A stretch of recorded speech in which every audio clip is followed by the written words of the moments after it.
Bom dia a todos. Sou coordenador do Programa de Pós-Graduação em Engenharia Elétrica. Hoje a gente vai ter uma palestra internacional do professor Marcelo Godoy Simões. O professor Ademir vai fazer a apresentação do professor Marcelo. Mas antes de passar a palavra para o professor Ademir, eu queria dar boas-vindas a todos, né? Dizer que todos tenham um bom semestre letivo aí no nosso programa de pós-graduação.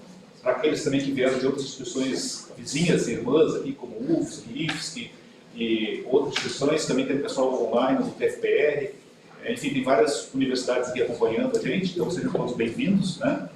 Então, vou passar a palavra para o professor Ademir, mas já agradeço aqui a participação do professor Marcelo, né, que muito gentilmente aí está nos abrilhantando com essa palestra, tá? Então, vou passar a palavra para o professor Ademir, que vai fazer a introdução aí do professor Marcelo e vai conduzir a sessão. Muito obrigado. Obrigado, André.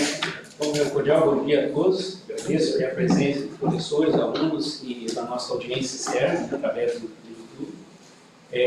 Chamar bem-vindo ao professor Marcelo Godoy Simões, né? Agradecer também o aceite dele para fazer essa palestra para nós. E, bom, a palestra vai ser conduzida em 3 momentos diferentes, né? No primeiro momento, então, o professor Marcelo vai falar sobre o título, né? Basicamente o título da palestra, que é Electrical Engineering, History, Philosophy, Reflections and Vision. No segundo momento, vai ser abordado, então, apresentado o livro recentemente publicado pelo professor Marcelo, que na verdade é composto de 2 volumes, né? O volume 1 fala sobre conversores e acionamento de máquinas, né? E o segundo fala sobre as aplicações envolvendo aí inteligência artificial, né? Redes neurais e lógica fuzzy. Né? E o terceiro momento, onde vão ser propostas perguntas, né, e respostas, e vai ser conduzido então pelo discente de doutorado, né, o John Jefferson Antunes Saldanha, que está aqui na mesa conosco. Tá? Então, antes de passar a palavra ao professor Marcelo, eu vou ler rapidamente um breve currículo, né, um currículo dele, para vocês terem ciência então, das atividades que o professor Marcelo já desenvolveu e está desenvolvendo atualmente. Então, o professor Marcelo Godoy Simões é professor de Sistemas de Energia Inteligentes e Flexíveis na Universidade de Vaasa, Finlândia. Cargos anteriores incluem 11 anos na Universidade de São Paulo, 21 anos no Colorado School of Mines, nos Estados Unidos. Foi professor visitante na Georgia Tech, nos Estados Unidos. Ficou no superior de Cachem e Université de Tecnologia Belfort Montbéliard, na França, desculpe o meu francês, que não é dos melhores, né? Instituto de Petróleo em Abu Dhabi, Emirados Árabes, né? E Fulbright Scholar na Universidade de Auckland, universidade bem conhecida. Então.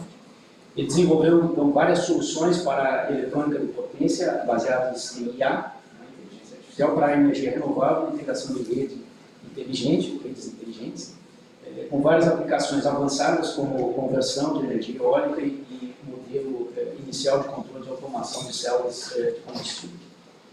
Seus atuais interesses de pesquisa incluem inversores baseados em rede inteligente de energia renovável, eletrônica de potência, sistemas de potência, qualidade de energia renovável, inteligência artificial. É membro Fellow do I3E com a citação para aplicações de inteligência artificial no controle de sistemas de eletrônica de potência. Então, professor Marcelo, a palavra agora é sua. Mais uma vez, obrigado pelo aceite do convite e tenha uma boa palestra para todos nós. Ok. Muito obrigado pela apresentação. Eu queria ter certeza que vocês estão me ouvindo bem. Sim? Não? Sim. Ok. Obrigado. É sempre uma surpresa quando a gente está assim, fazendo uma palestra via métodos de teleconferência. Eu vejo aqui, sim, uma câmera com muitas pessoas sentadas, né? Eu adoraria estar aí presente com vocês. Infelizmente, seria muito difícil para mim eu viajar e chegar aí e voltar para cá, porque eu estou trabalhando aqui no meu período letivo. Mas estou aqui para contribuir com uma apresentação. Como eu não estou aí, talvez eu faça algumas perguntas durante a minha apresentação, fazendo de conta que eu estivesse aí. Então, tem um aluno, né, na mesa, tem 2 professores. Talvez o aluno possa direcionar vocês quando eu solicitar a isso. A primeira coisa que eu gostaria de perguntar, antes de eu começar, é: quantas pessoas estão aqui? Que eu estou vendo, assim, uma sala cheia, é muito bom, né? Quantas pessoas? Mais de 50, menos, 40? Quantas, mais ou menos? Estamos contando, professor, mas já vamos lhe dizer aí a quantidade. Mais de 50. Mais de 50. Ok, obrigado. E nesse momento eu estou falando, vocês estão vendo o meu primeiro slide e eu, porque eu vou dar uma minimizada aqui nessa tela. E vocês estão vendo eu e o slide, como é que está sendo a minha apresentação? Agora, nesse instante. Estamos vendo ambos, professor. Tanto o slide quanto o senhor. Tá bom. Eu tenho mais apresentações no Zoom, né? E o Teams eu uso muito aqui para nossas reuniões internas, mas tá ok. Então eu vou iniciar a parte 1 da minha apresentação, que seria uma parte, digamos, seria, entre aspas, técnica, mas eu não vou fazer uma apresentação técnica tradicional, do tipo, essa é a minha pesquisa, essas são as equações, essa é a minha análise, essas são as simulações, são as conclusões, porque isso daqui não é uma conferência, né? Então, eu estou enxergando assim como se fosse uma aula, basicamente, né? Onde eu tento passar para vocês um pouco da minha experiência dentro da possibilidade que possa ser passado nos próximos minutos. Então, eu vou minimizar aqui uma tela onde eu tenho as pessoas que estão conectadas e, nesse momento, eu estou vendo apenas o meu slide e a plateia, né? Então, o título da minha apresentação, os slides estão todos em inglês, porque para mim seria muito difícil também ficar fazendo apenas em português, porque eu reutilizo diversos desses slides, né? Mas eu estou aqui apresentando em português, eu não esqueci ainda. Às vezes eu esqueço algumas palavras.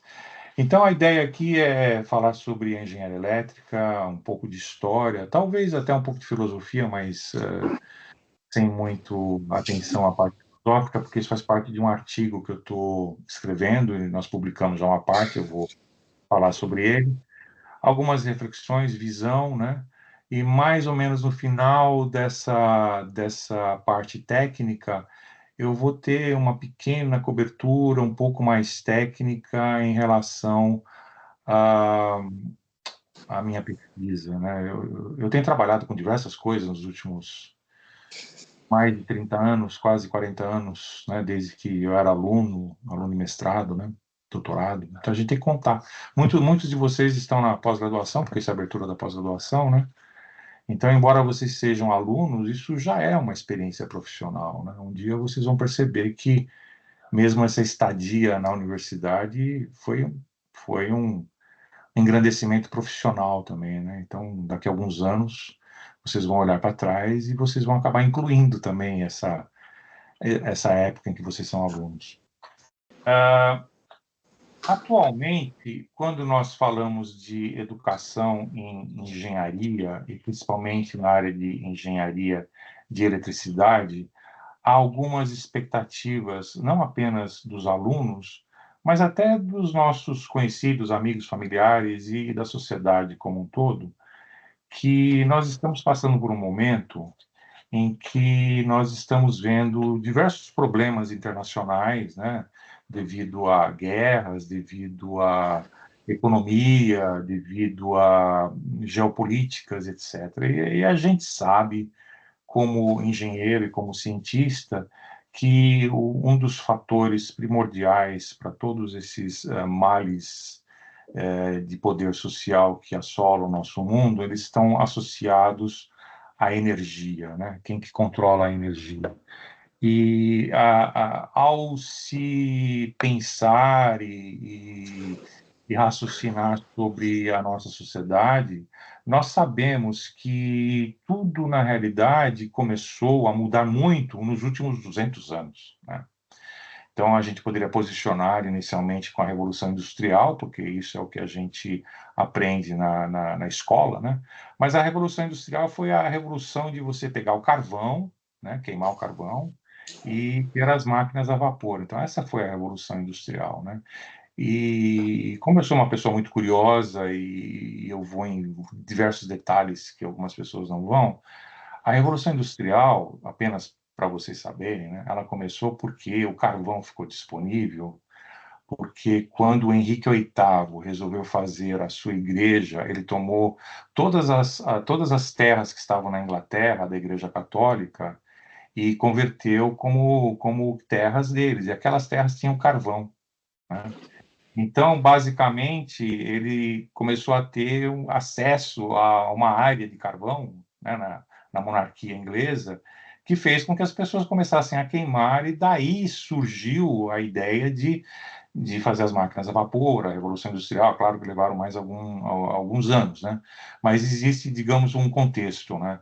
O contexto seria o primórdio da Revolução Industrial foi devido a um rei que queria casar de novo, né? Então ele teve que fundar uma igreja nova. É muito interessante isso. Mas o que aconteceu é que a Revolução Industrial, ela providenciou então a capacidade de geração tecnológica, e já no século XIX nós começamos a ter diversos cientistas que começaram a fazer possível a engenharia elétrica. Tem um timeline, né, uma linha do tempo aqui que eu vou falar um pouco sobre isso. E então a gente definiria que depois da Revolução Industrial nós tivemos uma revolução tecnológica, que foi no século XX. A revolução tecnológica, ela basicamente foi o acesso à eletricidade, à eletrônica, ao rádio, às comunicações, né, analógicas inicialmente, ao radar e diversas coisas que aconteceram entre a Primeira e a Segunda Guerra Mundial. E muitas empresas começaram a também investir no conhecimento. Eu estou escrevendo um artigo sobre esse assunto e eu vou falar sobre ele daqui a alguns minutos, né? Mas durante o século XX nós tivemos a Revolução Tecnológica, onde a eletrônica, os computadores e tudo isso fez com que a nossa sociedade tivesse um avanço incrível, né? Eu nasci na década de 60 e embora agora eu tenho 61 anos, embora eu nasci já depois da segunda metade do século XX, eu sou um fruto do século XX, né? Então eu estou tentando me posicionar o que aconteceu para que a engenharia elétrica chegasse no estado que nós estamos. Por isso que tem um pouco de filosofia e história envolvendo todo esse assunto. Com o passar do tempo, nós tivemos mais acesso à energia elétrica e, obviamente, nós precisamos de recursos. Os recursos podem ser de combustíveis fósseis, mas os recursos podem ser renováveis, né? Então, é muito importante, hoje em dia, que vocês levem em consideração essa figura aqui do lado direito, em que é uma figura, digamos, pictorial, né? Porque existem umas gaussianas muito bonitinhas aqui. Isso daqui foi uma visualização que o meu orientador fez há muitos anos atrás, meu orientador de doutorado, que é foi o professor, foi não, ainda é que ele está vivo, professor Bimal Kumar Bose, professor Bose. E esse foi um artigo que ele escreveu no final da década dos anos 90, né? Então, aqui ele já colocou essa ideia, né? O carvão, ele tem o máximo de carvão. Você, uma hora, vai desenterrar todo o carvão, vai queimar todo o carvão vai acabar. O óleo e o gás também vão acabar. E o urânio também vai acabar, porque todos esses são recursos finitos, né? E só que aí existe a quantidade de energia proveniente daquele recurso. A de carvão é enorme, né? Então, nós temos em joules a quantidade de energia. E a durabilidade do carvão, embora seja finito, então há uma expectativa que seja, digamos, no máximo 200 anos, não sei, talvez seja 300, daqui é uma figura visual, né? Mas você pode imaginar que um dia o carvão acaba, pode levar 200 anos, pode levar 300, né? O gás também, você vai furar a terra, vai tirar todo o gás natural, vai acabar o gás. O óleo, o petróleo também vai acabar, né? E os problemas econômicos, você não precisa esperar ele acabar. Basta apenas ter uma derivada negativa na retirada dos recursos, com uma derivada positiva no consumo, que você já tem uma instabilidade econômica de aumento de preços enorme, né? Então, a única forma da gente poder ter um futuro é substituir tudo isso por alternativas. Então, poderia ser eficiência, poderia ser hidrelétricas, talvez até nuclear por um tempo, para que a gente tenha uma transição, mas é claro que a gente tem que ter uma forma de contribuir para a nossa sociedade para que ela seja sustentável, se nós conseguirmos fazer com que a nossa a energia elétrica, ela foi dominada pela raça humana há menos de 200 anos, 150 anos. Então, é uma coisa muito recente.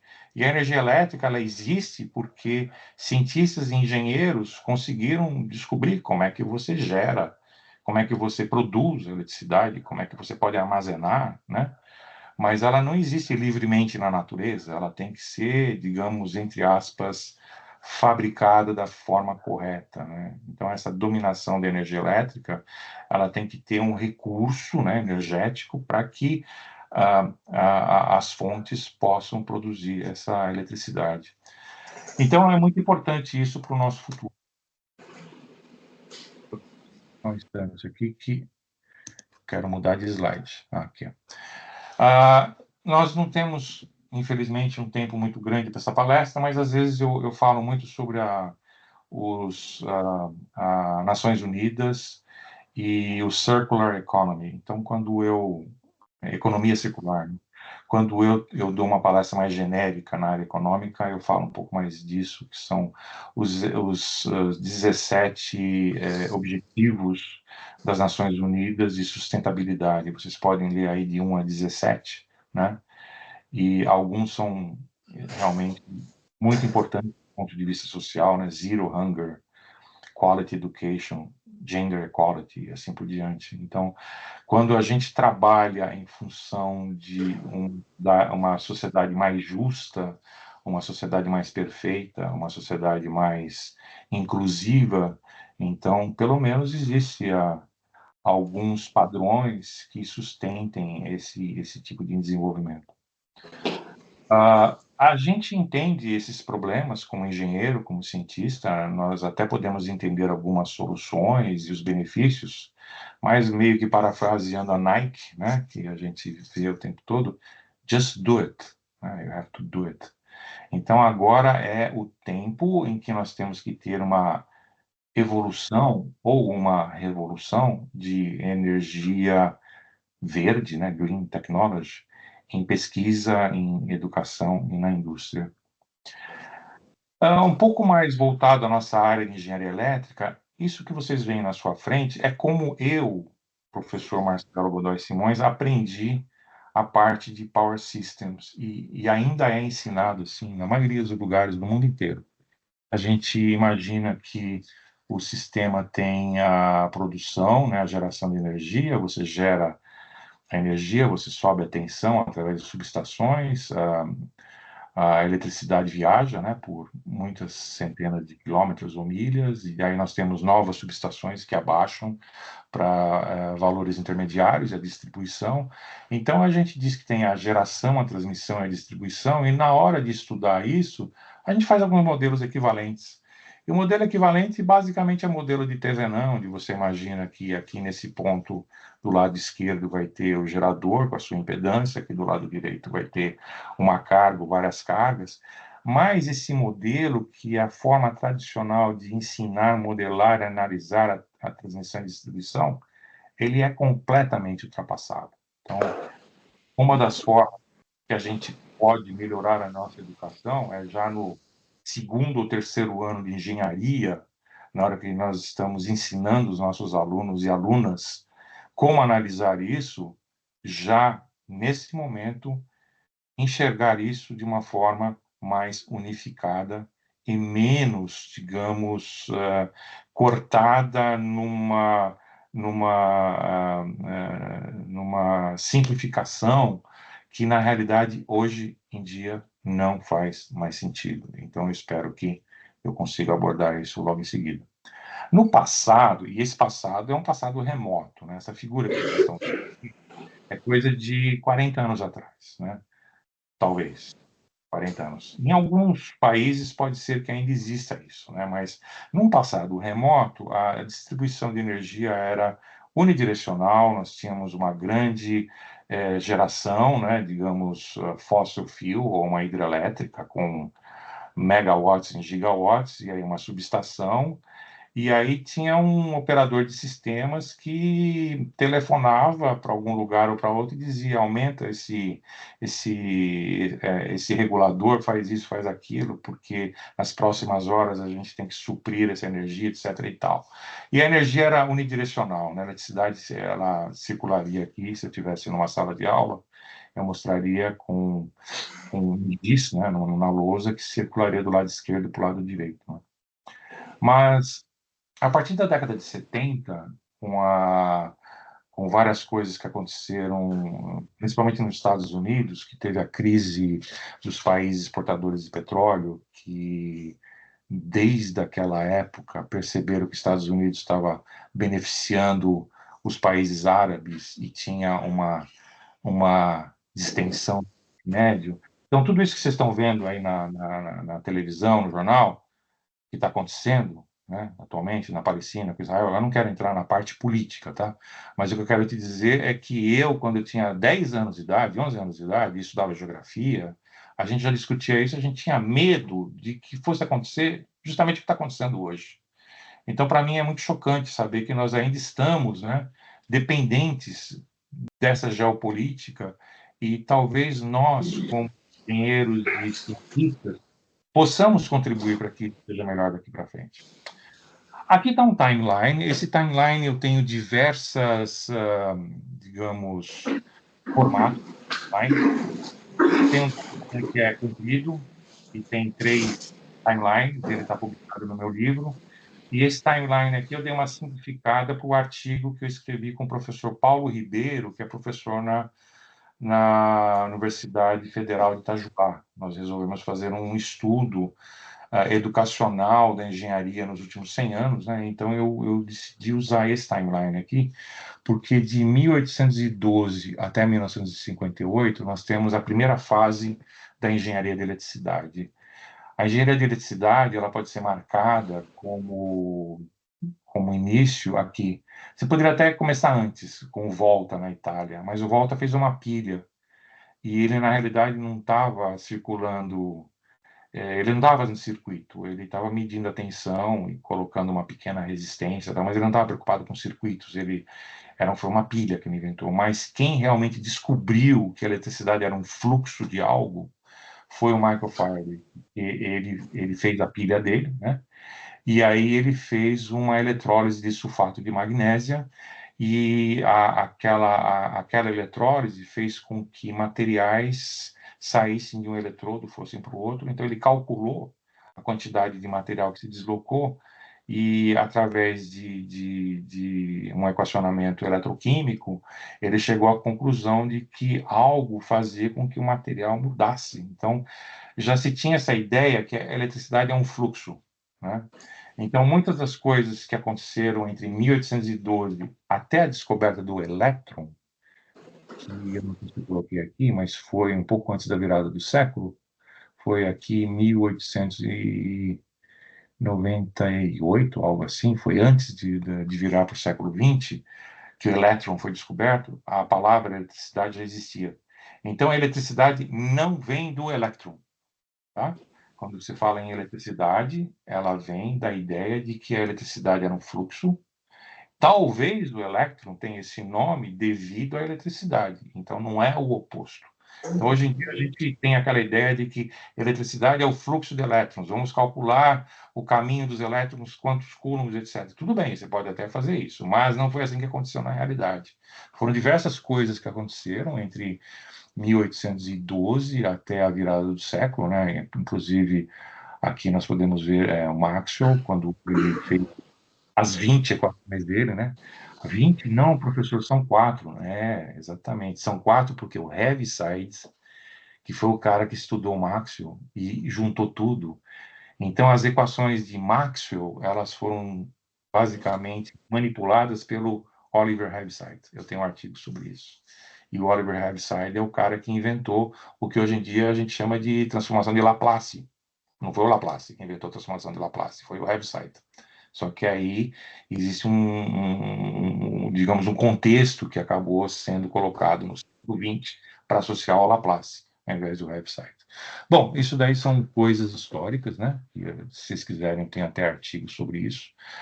O método de fazores foi inventado pelo Steinmetz, Charles Steinmetz, que é uma pessoa que veio da Europa fugindo de uma perseguição, porque ele era socialista, e ele foi buscar refúgio nos Estados Unidos, né? Estranho, né? Um socialista foi buscar refúgio nos Estados Unidos, né? Como o mundo é pequeno, para você ver. Ele foi para lá e lá ele virou o nosso primeiro engenheiro elétrico. O primeiro engenheiro de eletricidade é o Charles Steinmetz. E a primeira engenheira de eletricidade é a Edith Clark, né? Então, eu estou escrevendo um artigo sobre isso também. Bom, aí passando pela Primeira Guerra, Segunda Guerra, etc., pulando entre os transistores, isso aqui é o que importa no momento. A General Electric inventou o SCR, o tiristor.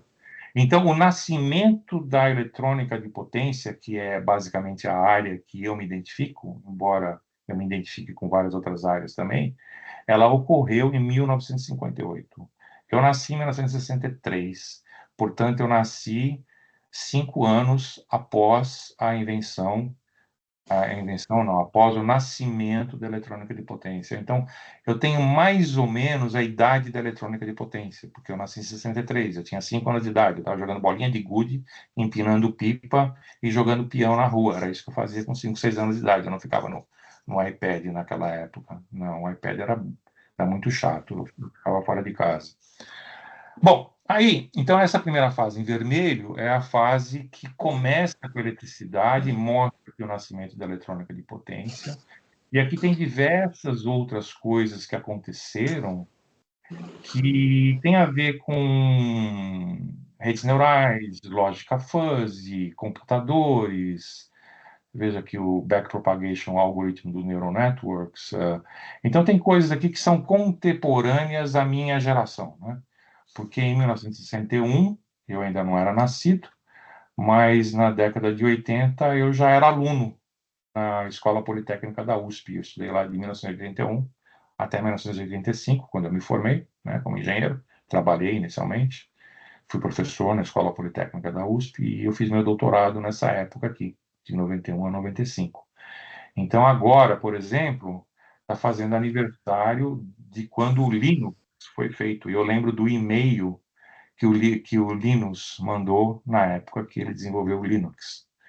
E um colega meu alemão, que era aluno também de doutorado na Universidade de Tennessee, ele deu um download do Linux e ele instalou, ele era mais, digamos, chegado nisso. Na época eu mexia mais com microcontroladores e eu usei DSP da Texas, mas ele instalou e eu vi o Linux pela primeira vez funcionando num computador 286, que foi o mesmo computador que o Linus desenvolveu o Linux, né? Então, essas coisas que eu estou colocando aqui em verde, que também faz parte de um dos artigos, elas nos colocam até o mundo de hoje. Eu terminei aqui em 2023, né? Nós já estamos em 2024, mas a discussão ainda ela é, digamos, contemporânea com esse timeline. Continuando a seguir, no presente, né, vocês sabem que eu mostrei o passado, né? No presente, a maioria dos países, a maioria dos sistemas, eles têm, sim, conexão de energia solar, conexão de energia eólica, normalmente na subtransmissão ou na transmissão, mas não exatamente na distribuição, né? E nós temos os sistemas baseados em SCADA, que fazem o controle, né, disso, e, obviamente, isso daqui seria apenas um caminho, né, da energia, mas nós teríamos várias áreas interconectadas, Então, existe, digamos, uma necessidade de compreensão de como essas áreas se interconectam e como a energia pode ser balanceada entre uma e outra. E eu fiz um estudo que vai sair agora em dezembro desse ano, eu acabei de receber hoje, e hoje eu recebi um e-mail da editora-chefe da Electrification Magazine dizendo que o meu artigo para minha coluna foi aceito, né, porque ela tem que avaliar, né? Eu escrevo uma coluna, mas ela tem que avaliar. E nesse artigo eu estou dizendo a eletrificação, ela é centrada nos Estados Unidos, né? De 1920 até final da década de 90. E como é que surgiu essa história de Droop Control? Porque todo mundo fala de Droop Control, entendeu? Todo mundo acha que Droop Control é a coisa mais fantástica que existe para microgrids, etc. Mas tem um gap, porque o Droop Control ele começou a ser usado, essa terminologia, a partir da década de 90. Só que ele foi inventado na década de 40, inicialmente, e foi aperfeiçoado na década de 50. E eu não sabia, eu descobri que tem uma pessoa muito importante que foi, digamos, o pai disso, porque ele participou do primeiro congresso do IFEC. O IFEC é um congresso de controles. O primeiro congresso desse foi em 1960, em Moscou, na Rússia.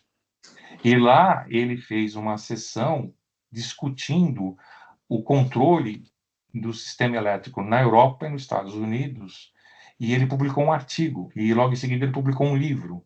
Então eu tive que ir atrás disso, e eu tenho um artigo escrevendo justamente isso, colocando esse missing gap, em como a energia foi controlada já na década de 50 e 60, e ela foi esquecida, e aí ela foi rebatizada, e hoje em dia a gente chama de Droop Control, e quando você vai ver as referências, são referências de professores que referenciam a si próprio, a seus colegas de Aalborg, etc., entendeu? Mas não foram eles que inventaram, entendeu? Existe um histórico, existe uma forma como isso aconteceu. Então, isso também faz parte de um artigo que eu vou falar logo em seguida. Aqui foi um estudo que eu e o Paulo Ribeiro fizemos. Nós tivemos que juntar várias bases de dados, então tem algumas imperfeições aqui, né? Nós tínhamos alguns dados entre 1920 e 1930, nós tínhamos vários dados aqui, alguns dados esparsos aqui, então eu diria que aqui não é muito exato, mas pelo menos ele mostra, isso daqui são os graduate degrees, né? Graduate nos Estados Unidos é mestrado e doutorado. Então, a quantidade de diplomas que foram dados para os mestres, ela cresceu, assim, vertiginosamente. Teve algumas quedas aqui, ó, na década de 90, né? Então, isso daqui foi logo que eu me formei. Eu me formei meu doutorado em 95. Aí depois teve um boom novamente, agora está subindo, né? Então, os mestrados estão subindo de novo, muito. E aqui são o número de doutores que se formaram nos Estados Unidos. Infelizmente, a gente não tinha como colocar esses dados para o Brasil. É capaz que seja possível também gerar isso no Brasil, mas eu não tinha. Então, isso daqui ilustra mais ou menos visualmente o crescimento da pós-graduação entre 1926 até 2015 ou 2017, que foram os dados que nós tivemos. A nossa engenharia elétrica, ela tem vários setores, várias áreas, e eu tentei expressar aqui as áreas que eu acredito que englobam a maioria da engenharia de eletricidade nos últimos 50 anos. Tá? Então, nós temos telecomunicações, eletromagnetismo, máquinas elétricas, circuitos de alta frequência, microeletrônica. Eu não vou ditar tudo aqui, mas isso aqui eu tentei, dentro do possível, dos meus brainstorms, colocar todas as áreas que fazem parte do que a gente acredita que forma o que seria um departamento de engenharia de eletricidade nos últimos 100 anos. Por que últimos 100 anos?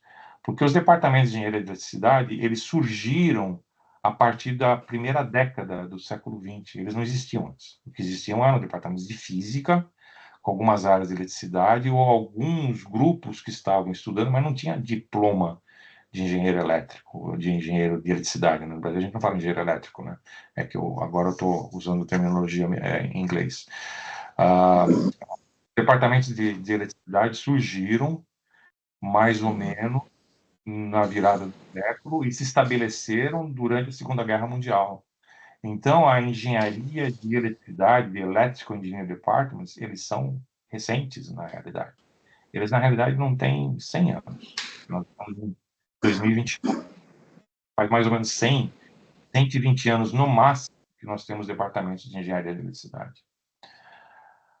Qual que é o futuro? Então, às vezes eu faço uma apresentação que eu falo presente, passado e futuro, porque eu centralizo mais nessa concepção de smart grids, né? O futuro está aqui. O futuro são mais e mais linhas de comunicação, né? O azul, mais e mais linhas de energia fluindo, mais e mais integração com smart grids, energia solar, energia eólica, baterias, veículos elétricos em todos os níveis, e a distribuição, que seria aqui, nós teríamos então a capacidade do consumidor também poder vender ou para a rede ou até para algum vizinho a eletricidade que essa pessoa tem armazenada na sua casa, na sua residência ou no seu comércio ou no seu veículo elétrico. Imagina, um veículo elétrico. Um veículo tem em torno de 80 kW a 100 kW. Né? Então, o veículo elétrico ele é uma pequena estação, né, produtora e armazenadora de energia, que você tem 4 rodas, você tem uma direção, então você pode dirigir a sua estação de eletricidade, né? Você pode carregar em um lugar e ir para outro lugar e vender em outro lugar, ou distribuir em outro lugar, ou mesmo talvez conectar o seu veículo e sustentar o reativo que a sua companhia precisa, né? Então, tudo isso é hoje em dia algo que pode ser feito. Existe tecnologia para isso, tem que ter política e regulamentação. No artigo que nós estudamos, que são 2 partes, a parte 1 e parte 2, nós fizemos um survey onde em torno de 100, 110 pessoas responderam, e essas pessoas tinham várias idades, desde jovens de 20 e poucos anos, até pessoas mais velhas do que eu, 70 anos. Então, nós tivemos uma representatividade, pelo menos, de profissional vasta, né? O universo não foi tão grande, se foram apenas 100 ou 110 pessoas, porque não foi fácil ter essas respostas, né? A gente tinha que terminar. Mas nós conseguimos fazer, por exemplo, um survey de como deveria ser um currículo para o século XXI. Então, aqui está a percentagem. Essas pessoas acreditam que a gente teria que ter pelo menos 27% de projetos práticos, pelo menos 19% de problem-based learning, ou seja, aprendizado através de problemas, através de projetos. A gente teria que ter case studies, self-learning, collaborative learning. Você pode ver que tudo isso aqui é justamente algo que eu não tive. Eu não tive isso na minha formação. Só que hoje em dia, como professor, eu tenho que me preocupar com isso, porque o que eu tive basicamente 100% na minha formação de universidade foi passive teaching. Sentar na aula, o professor fala sem parar. Antigamente era a lousa, né, com giz, todo mundo tossia com giz, né? A gente tinha aquele monte de exercício, era passivo, né? Onde o professor falava e se alguém quisesse fazer pergunta, tudo bem, se não quisesse também não tinha problema. E a prova caiu o livro inteiro, né? Então esse era o passive teaching. É isso que a gente não pode ter hoje em dia. Talvez algumas disciplinas ainda seja importante ter passive teaching, talvez cálculo, talvez alguma matéria de matemática, mas a gente tem que reformular o nosso currículo para que ele seja compatível com essas necessidades do século XXI. E nós fizemos também nesse survey as perguntas: o que é mais importante para o primeiro curso, tá? que um profissional, um aluno deveria ter, um aluno ou aluna deveria ter na área de engenharia elétrica relativa à eletrificação. Então, as palavras que aparecem aqui, elas seriam para o primeiro curso. Então, você está aprendendo circuitos elétricos, mas vamos supor que existe uma introdução à engenharia elétrica com enfoque na eletrificação. Então, essas daqui são as palavras que têm a ver com os assuntos que deveriam estar nesse primeiro curso. E qual deveria ser o enfoque do último curso? O último curso seria um projeto de formatura ou seria um estágio orientado que tem aulas ou algo assim, ou uma metodologia de final de curso. Então está aqui, design é a maior de todos, né? Design, engineering, research. Então aqui nós temos as palavras que definem o que deveria ser senior design, ou um trabalho de conclusão de curso em eletrificação. Continua aqui. A gente fez uma sobre System Engineering Systems, está nos nossos artigos. Eu vou ter que dar uma passada rápida aqui, senão não vou conseguir terminar a minha primeira parte. Esses são os artigos que eu coloco aqui, que tem a ver com a minha... Eu não coloquei aqui os meus artigos técnicos, né? Quem tiver interesse, dá uma olhada no Google Scholar, ou eu mando meu currículo. Eu tenho uma experiência, digamos, bem abrangente de diversas coisas em eletrônica de potência, sistema de potência, em inteligência artificial, diversas coisas, né? Mas aqui eu coloquei o que tem a ver com essa discussão histórica tecnológica. Aqui, em Yellow Highlight, tem aqui parte 1 e parte 2, são os artigos que eu escrevi com o professor Paulo Ribeiro, de Itajubá, Education and Electrification for Society, Sustainability, History and Philosophy. Ela está publicado no Electrification Magazine de junho. E a segunda parte, onde nós falamos do survey e de diversas coisas que eu apresentei aqui, ela foi aceita, está sendo agora montada para a revista de dezembro. E hoje eu recebi a resposta da editora-chefe que esse texto que eu escrevi, ele é de uma coluna, mas vai ser uma coluna grande, porque vai ser meu último artigo na coluna, que eu vou parar de ser associate editor a partir de janeiro, por motivos pessoais. Então, ele também que eles estão mudando a filosofia da revista Electrification Magazine para ficar mais na área de transportation, né? What is sleuthing? Sleuthing é como se fosse um detetive, né? Então, eu quis ser um detetive para encontrar os primeiros engenheiros elétricos. Achei, são o Stamaitz e a Clark. E como o Droop Control se estabilizou, né, como terminologia, e qual que é o missing gap, ou seja, o que está faltando na história do Electrical Power Grid. Então, isso daqui está under review, mas agora foi aceito, então vai sair também em dezembro. Eu escrevi sobre cibernética, está aqui, sobre a parte de AI. Eu escrevi sobre o Oliver Hetzai, sobre a operação, o cálculo operacional dele, um pouco sobre o Maxwell também. O Maxwell também escrevi no Norbert Wiener, porque o Maxwell das equações de Maxwell, ele inventou o controle, por incrível que pareça. Foi ele que inventou o controle PI. Tem um artigo dele muito famoso, né? Só que poucas pessoas sabem disso. Então, eu comentei nisso nesse artigo. E quando eu comecei essa coluna, eu fiz 2 artigos sobre a história de Induction Motor Drives, que acabou sendo uma das minhas especialidades. Alguma coisa muito importante que todo mundo fala o tempo todo, todo dia, toda hora. AI, Artificial Intelligence. Em português seria IA, Inteligência Artificial. Aí você quer mudar de assunto e alguém fala de AI. Então, AI novamente. Deve ter um curso, tem uma palestra, tem alguém que está interessado, tem alguém querendo emprego, tem alguém de Data Science trabalhando com Artificial Intelligence, tem um congresso.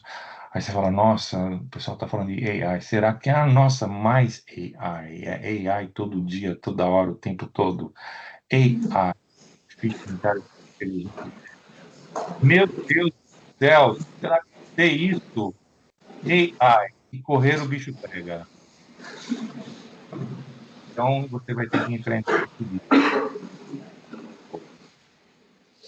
Eu tive há pouco tempo atrás um aluno em Bolsa Sanduíche, o nome dele é Enio, ele trabalha em Uberlândia. E quando ele veio, ele não mexia com AI. E ele fez o meu curso, agora ele mexe com AI. Então, eu fiquei muito feliz que eu consegui fazer mais um pesquisador, ele trabalha em Uberlândia, está terminando o doutorado dele, a trabalhar com AI, Artificial Intelligence.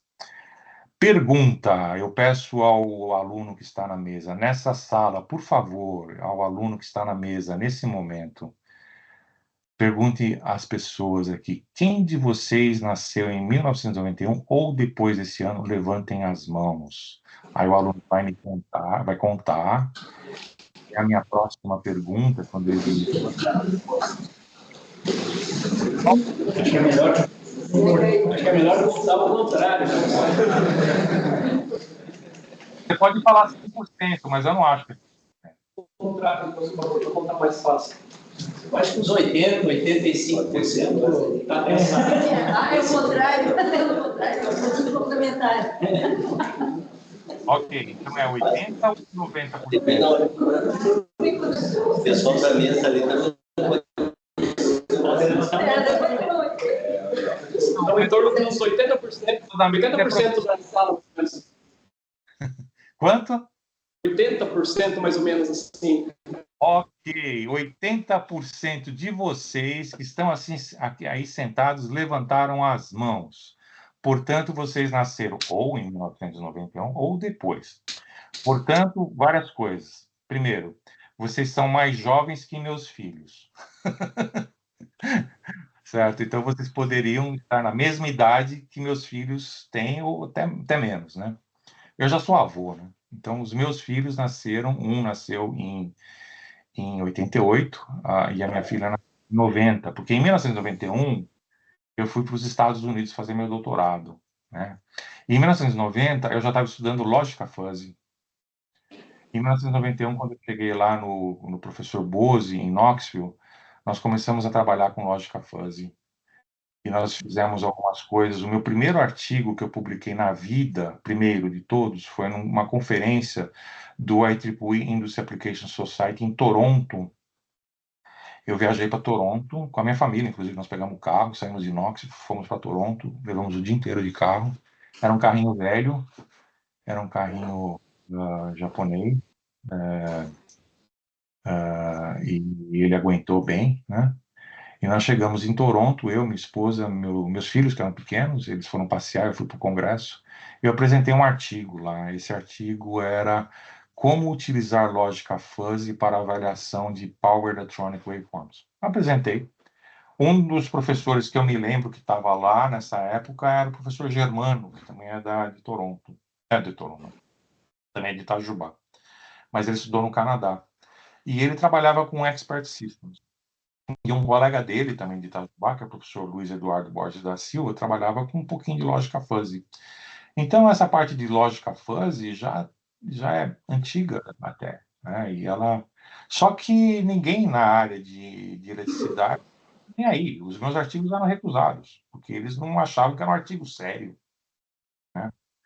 Então, eu levei muito tempo até conseguir, então, ter meus artigos, e eu comecei a publicar quando eu investi em aprender redes neurais. Eu fui fazer meu doutorado nos Estados Unidos, em 1991. O professor Bose estava fissurado em lógica fuzzy. Eu fui lá no departamento de engenharia nuclear e tinha um professor dando aula de inteligência artificial. Ele dava aula de sistemas especialistas também, expert systems, mas aquele semestre era de redes neurais. E eu estava interessado em expert systems, mas eu fui aprender redes neurais. E eu fiquei fascinado com redes neurais. Eu estudei os livros, eu implementei as coisas. Tinha software que a gente tinha que rodar em Pascal ou em C, tinha um simulador que rodava no DOS. Né? O DOS, acho que vocês nem devem saber o que seja isso. DOS, alguns acham que é Dead Operating System, mas não é Dead, não. Era open, era do computador. E aí a gente tinha que fazer aquelas coisas rodarem. E eu tinha simulações que eu rodava num programa que chamava Seminole na época, gerava os dados. E aí, quando eu ia treinar minha rede neural levava 15 dias para converter. Ela ficava rodando 24 horas por dia, entendeu? 15 dias. Então, eu tinha simulações que levavam 10 dias. Né? Então, às vezes, eu tenho algum aluno que vem reclamar que a simulação dele demorou 10 minutos. Aí eu falei para ele que a minha situação demorava 10 dias. E ninguém acredita em mim, mas é verdade. Então, vocês nasceram na época em que eu estava trabalhando com isso, mas outras pessoas também estavam, né? Só que tudo isso virou meio modinha agora, né? Então, agora, as pessoas estão fazendo muitas citações nos meus artigos de 1995, 1994. E aí, quando eu descrevo, parece que é uma coisa atual, mas é uma coisa antiga, entendeu? Porque eu fiz há muito tempo atrás, né? Eu não estou querendo me vangloriar disso, não é isso. Eu estou querendo dizer para vocês é que, às vezes, a gente tem que acreditar numa coisa, porque eu tive muitos artigos rejeitados no Industry Application Society, porque ninguém dava chufa para a lógica fuzzy ou para redes neurais, entendeu? E hoje em dia é uma coisa muito importante.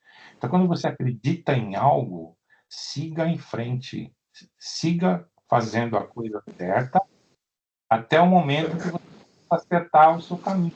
E aí a coisa certa que você estava fazendo, uma hora você vai poder olhar para trás e traçar os pontinhos e criar a figura, né, do tracejado, tá? Então, isso foi apenas uma história de motivação. Artificial Intelligence, eu vou tentar ir meio rápido aqui, para essa palestra não demorar 3 horas. Eu tenho utilizado como um paradigma, digamos, de unificação, e eu acredito que Power Electronics e Power Systems pode ser unificado quando a gente enxerga tudo isso como um smart grid. Porque quando eu digo aos meus alunos que eles não são alunos ou de Power Electronics ou de Power Systems, eles são alunos ou alunas, desculpe que às vezes eu uso essa terminologia antiquada de sempre usar o masculino, né? O português tem esse problema, né? Em inglês a gente fala students, pelo menos, né? E hoje em dia a gente tem que adaptar a terminologia correta, então estou tentando aprender dentro do possível. Mas eu mostro às minhas alunas e os meus alunos, né, que a gente tem que enxergar isso de uma forma unificada. Quem trabalha em Power Electronics tem que aprender um pouco de Power Systems, e quem trabalha em Power Systems tem que aprender um pouco de Power Electronics, porque hoje em dia nós temos que ter engenheiras e engenheiros que saibam isso de uma forma unificada. E ao ter esse overlapping skills, a gente faz com que a nova geração de estudantes aprenda isso, e a inteligência artificial acaba vindo junto com isso, porque há diversas coisas que hoje para fazer com que a eletrônica de potência e os sistemas de potência sejam, digamos, mais robustos e mais otimizados. Então, o controle só já não é suficiente, tem que ter um controle mais, uma parte de gerenciamento e uma parte digamos, operacionalização do seu sistema, que precisa de conhecimentos que envolvam Artificial Intelligence e Machine Learning. Aqui estão algumas pequenas, apenas motivação, tá?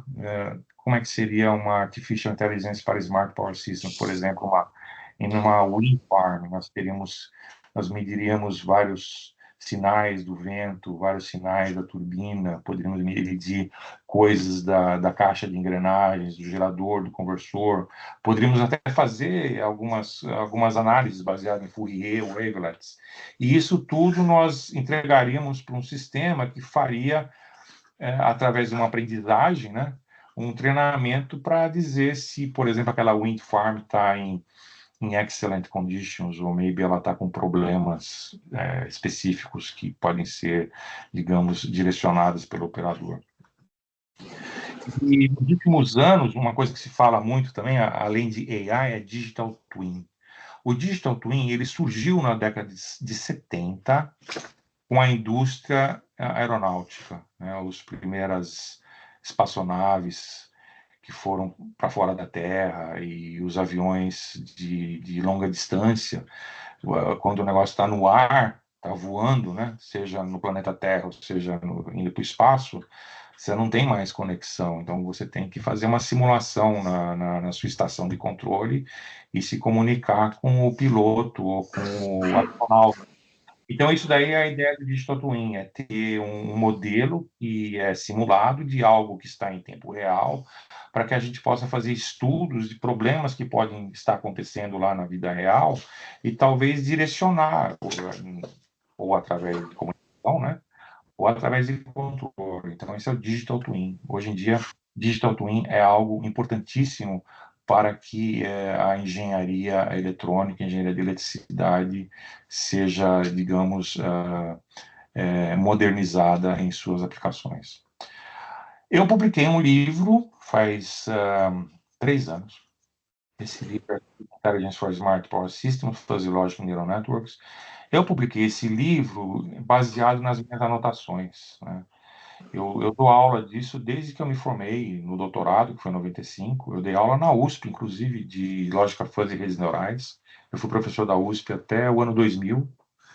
Eu era professor na mecatrônica. A minha formação é engenharia eletrônica, inicialmente, né? Eu era engenheiro eletrônico, mexia com telecomunicações, de circuitos analógicos, de circuitos de alta frequência. Comecei a mexer com eletrônica de potência no meu mestrado, fiz modelagem, simulações de conversores de corrente contínua, fui fazer meu doutorado com o professor Bozi, né? E quando eu voltei, eu comecei a dar diversas aulas e já na USP eu comecei a dar aula de lógica fuzzy e redes neurais. Então eu tinha minhas próprias anotações. Eu saí da USP e fui para lá de School of Mines no ano 2000, e lá não existia departamento de engenharia de eletricidade, existia um grupo de 4, 5 professores apenas, então eu tive que trabalhar naquela escola para criar um departamento também junto com meus colegas. E eu fui dando meus cursos de Power Electronics, de Artificial Intelligence ou de Motor Drives, eu dei de muitos cursos, né? E então o professor Bozi, ele me disse há uns 3 ou 4 anos atrás que eu tinha que publicar as minhas anotações em formato de livro, então esse livrinho, ele meio que simboliza as minhas anotações. Aí eu tenho várias aplicações Onyx e Power Systems, mas eu não tenho muito tempo nessa apresentação, né? Mas eu vou fazer aqui uma, digamos, uma visualização do material, né? Quando a gente trabalha com redes neurais, quando a gente trabalha com eletrônica de potência e energia, etc., normalmente a gente está querendo melhorar algo. Melhorar algo significa que existe um sistema que provavelmente tem um ponto de potência máxima, um ponto de eficiência máxima, algo assim. Então a gente pode assumir que exista uma função convexa aqui, né? Você pode ver que a gente gostaria de atingir esse ponto de máximo, né? Então, muitos dos meus trabalhos iniciais foram nessa base de optimização de princípios que são utilizados em energia eólica ou energia solar. Mas pode ser utilizado em outras, por exemplo. Se você pegar um gerador elétrico, qualquer gerador, ele vai ter nos seus terminais mais ou menos esse tipo de curva, né? Se você medir lá a tensão e a corrente e você comparar com a potência mecânica que está no eixo, vai ter um ponto em que você tem o máximo de energia mecânica no eixo. Então você gostaria de transferir aquela energia mecânica, né, para a rede elétrica. Os sistemas fotovoltaicos, eles são clássicos, porque eles dependem do nível de intensidade do sol, depende da temperatura. Então, é muito comum que, nos últimos anos, esses diversos esquemas de peak power tracking, né? Então, aqui está uma pequena visualização de como é que seria a variação do ponto de máxima potência com a variação de nível de solar irradiation e temperatura. Só um instante, eu estou caminhando aqui com vocês. Eu sei que vocês estão gravando, mas o meu cachorro está com fome. Eu estou pegando comida aqui, eu vou dar para ele. Coitado, ele precisa comer. O cachorro precisa comer. Eu estou falando com você, mas o cachorro precisa comer. Pronto, agora ele vai ficar tranquilo. Então, eu estou voltando agora para o meu escritório. Ok. Sistemas de célula combustível também têm um ponto de eficiência máxima, mas normalmente para corrente quase zero, né? Não, um ponto de potência máxima. Então, numa célula combustível, normalmente a gente gostaria de otimizar a eficiência, porque a célula combustível ela depende de ter ah, o hidrogênio disponível. Eu espero que vocês tenham me ouvido, porque eu tive que desconectar o computador e andar pela casa. Tá bom. Sistemas baseados em ar, ou em gás, ou em expansão de turbinas, também tem um ponto de operação, né? E qualquer sistema que a gente utiliza para ventilação, ar-condicionado, também tem um ponto de operação. Então, esse tipo de problema é muito comum na conversão de energia. Então, eu fiz alguns trabalhos que estão aqui no livro e estão publicados também, de como se utilizar a lógica fuzzy para um sistema, como é que a gente implementaria isso para uma turbina eólica, por exemplo, está aqui. Infelizmente, eu não tenho tempo de mostrar para vocês, mas estão nos meus artigos, e se alguém tiver interesse, eu posso até dar alguns detalhes depois, se vocês me procurarem. Aqui, falando de como é que um gerador de energia eólica pode ser otimizado, né, a parte aerodinâmica, e no meu doutorado eu implementei um sistema que buscava o ponto de potência máxima e também mexia no fluxo do gerador de indução para melhorar a eficiência dele. Esse desenho aqui ele está tão pixelado porque ele foi feito a nanquim em 1991 e ele foi escaneado e xerocado 500 vezes, mas esse desenho eu fiz a nanquim há muitos anos atrás. E eu nunca mais passei ele para um visual mais modernizado, mas até que eu tenho um apego a esse desenho, então ele está aí, ele está na minha tese de doutorado. Aí nós temos aqui como seriam as tabelas do sistema de fuzzy, de controle, né? Que eu também não posso ficar explicando, mas aqui acho que vocês vão entender de uma forma mais holística. Do lado esquerdo tem uma turbina eólica com um gerador de indução, né? Uma máquina de indução, com um inversor, né, um controle vetorial. Do lado direito também tem outro inversor conectado à rede elétrica. Nós temos vários níveis de controle. Nós temos 3 controladores fuzzy aqui, que são discutidos nos meus artigos, mas basicamente a gente quer otimizar a aerodinâmica, certo? E depois otimizar o fluxo. A gente quer fazer isso daqui para cá. Se o vento sobe ou desce, aí ele vai novamente fazer aquele search. Então, tem 3 controladores fuzzy, tem um controlador aqui do link DC. Isso eu fiz há muitos anos atrás, mas hoje em dia, com um inversor, basicamente a mesma coisa. Tudo bem, você pode talvez ter um inversor de 3 níveis, em vez de 2, né? Se der um inversor de 2 níveis. Mas é um PWM, Voltage Source Inverter, que a gente pode utilizar para esse tipo de aplicação. Então, nós temos diversas coisas que podem ser utilizadas em AI, nós podemos utilizar para diversas aplicações, conforme...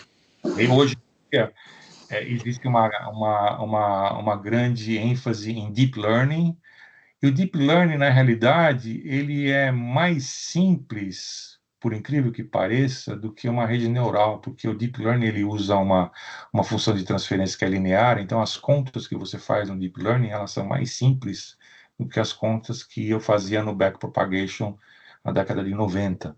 Então, eu estava conversando com um professor daqui, da área de Computer Science, e nós estamos estudando a possibilidade de GPUs, né? Que é Graphical Processors, que são aqueles sistemas que são utilizados ainda para game, né? Então, nós temos processadores gráficos. Os processadores gráficos, eles fazem basicamente multiplicação e soma, né? E quando você opera em pixels, ele faz os cálculos, né, do game que você está utilizando para que você consiga jogar, né? Só que aquele mesmo GPU pode ser utilizado para computação, né? Então, existe uma estrutura chamada CUDA que você pode usar, existe um processamento paralelo, e a gente vai tentar implementar Deep Learning diretamente na GPU, sem ter conversão analógica digital. Nós vamos enfiar lá os sinais e vamos processar aquilo e a gente está pensando como é que nós vamos talvez utilizar os main restores, que são esses dispositivos novos que eles podem fazer a parte de treinamento analógico. Então, seria, digamos, uma revitalização de um computador analógico dentro de uma estrutura digital chamada GPU. Então, isso daí é uma das coisas que eu estou tentando viabilizar aqui com alguns colegas. Bom, a Artificial Intelligence for Control Systems, eu dou aula disso, né?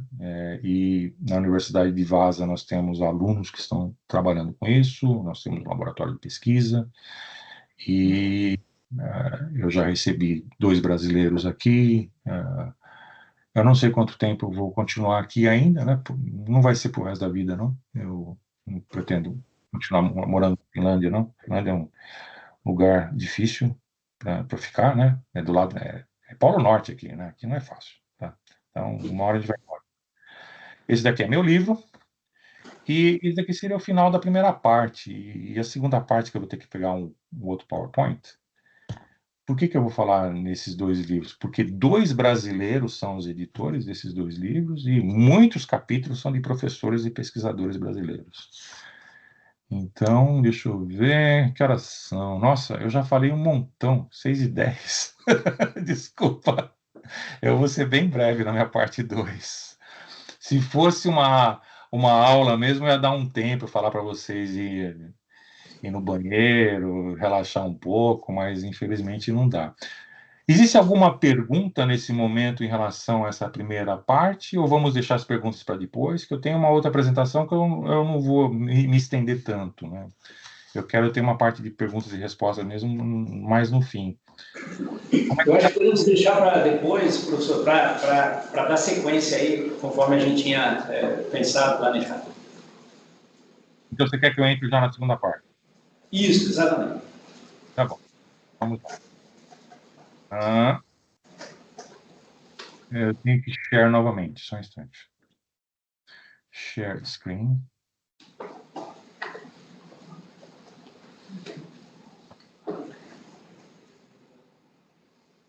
Ok. Eu vou fechar esse PowerPoint aqui, porque eu não quis misturar os 2 PowerPoints, que eles têm formatação diferente. Ia me dar muito trabalho para deixar com a mesma formatação. Então, ele está aqui, ó, parte 2. Isso daqui foi um trabalho que eu fiz com o professor, que ele trabalha aí próximo de vocês. Vocês estão vendo isso aqui? Vocês estão vendo aqui Power Electronic Converter Systems? Sim. Então, slide continue. Então, tá aqui. Ele tem muitas páginas, né? Mas, na realidade, vai ser rápido. E eu quis fazer isso por vários motivos. Primeiro, para divulgar esse livro, né? Porque esse livro nós acabamos de publicar. Eu tenho diversos livros. Tem alguns livros que eu gosto muito, inclusive, que eu publiquei. Inclusive, eu aprendi muito ao escrever aquele livro.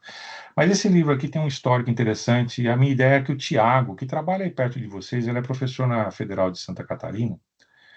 Então, ele está muito próximo aí da cidade de vocês. E ele trabalhou comigo tanto no Colorado School of Mines, em 2014.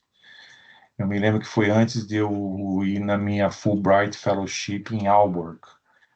Eu lembro que ele ficou lá de janeiro a julho, e ele ia ficar até mais tempo, mas como eu fui embora para Aalborg, ele acabou indo embora de volta para o Brasil para trabalhar no doutorado dele. Então, ele ficou 6 meses comigo, eu mantive uma boa interação com ele, tivemos muitos artigos, e ele veio trabalhar comigo aqui na Universo Vaasa em 2022.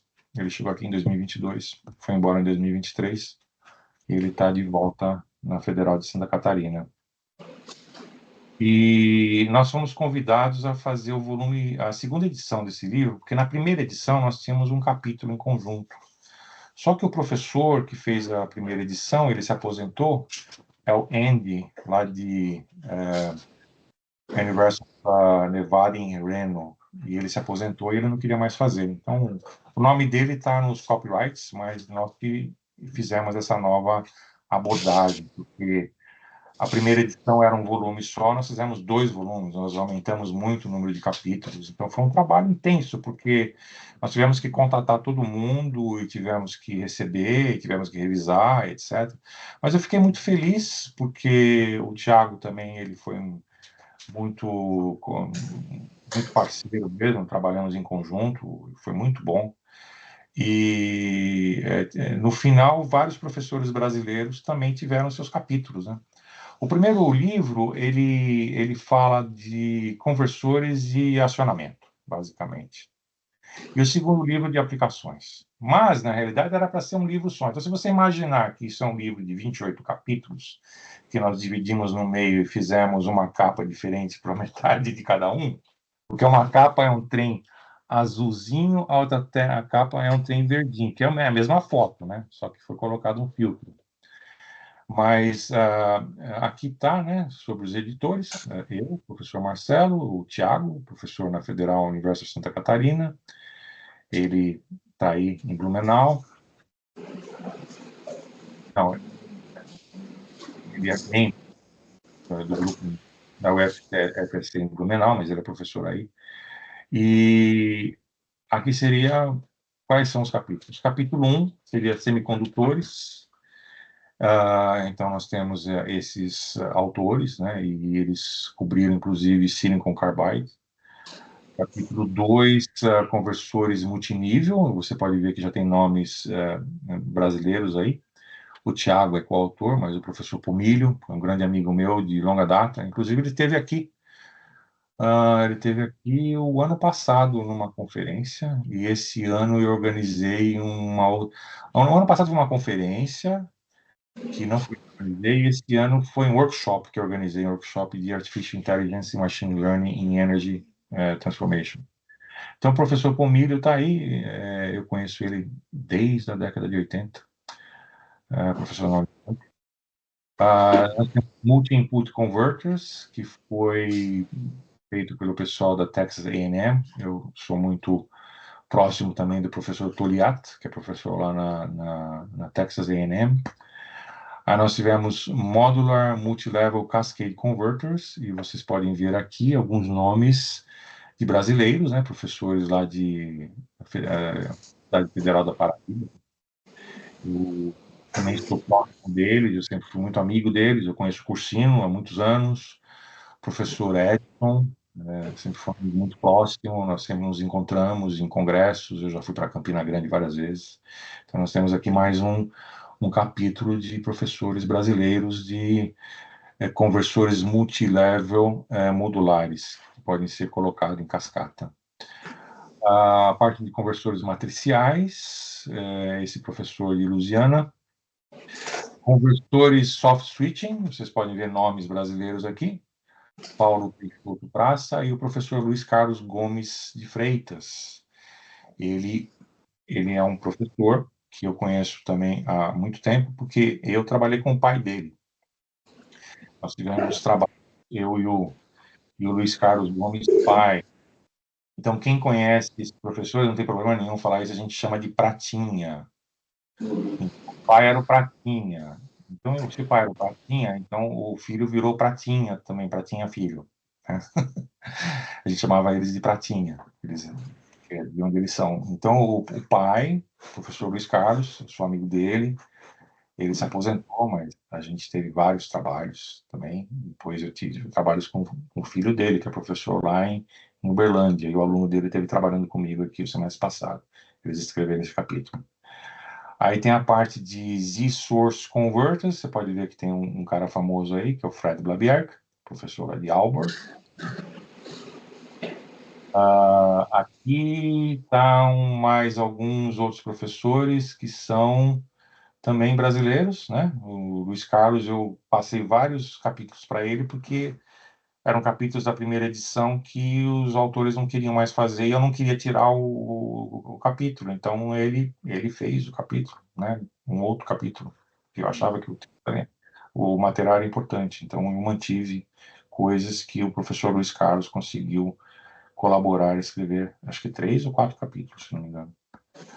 Aqui tem o Dorin Yaxu, que é da Romênia, eu conheço ele também há muitos anos. Ele tem um livro muito bom, inclusive, um livro que vai ser feito agora, de Power Electronics, segunda edição. Aqui é o pessoal lá de Madison, né? Eu conheço o Guilherme é muito legal, ele esteve no Brasil, inclusive. Ele é um professor da Índia, fantástico, gosto muito dele. E tem o Fernando Mancilla, que ele trabalha lá em Denver, da University of Colorado em Denver. Eu trabalhei em Golden, né? E ele ainda é professor lá em Denver, mas eu me aposentei lá no Colorado, mas ele é professor lá. Mas eu tenho boas conexões ainda com o pessoal da Mines, o pessoal de Denver, o pessoal de Boulder e da University of Denver. Então, eles publicaram esse artigo. Esse outro capítulo aqui também é do grupo do Pratinha Filho, né, do Luiz Carlos, Permanent Magnet Synchronous Motor Drive. Industrial Motor Drives tem esse cara que eu não conheço aqui, Marcelo Godoy Simões, ele resolveu escrever esse capítulo. Porque não tinha ninguém para escrever. E como isso mais ou menos é a minha especialidade, eu resolvi escrever o capítulo. Aí eu botei muitas das minhas anotações pessoais nessa modelagem de motores de indução. Aí tem aqui esse outro capítulo de máquinas de relutância variável, né? Então você vai ver aqui que é o pessoal da Unicamp, né? Então mais alguns brasileiros que colaboraram. Aqui outros brasileiros misturado com pessoas que não são do Brasil, né? O Cupertino, né? Ele trabalha no Brasil.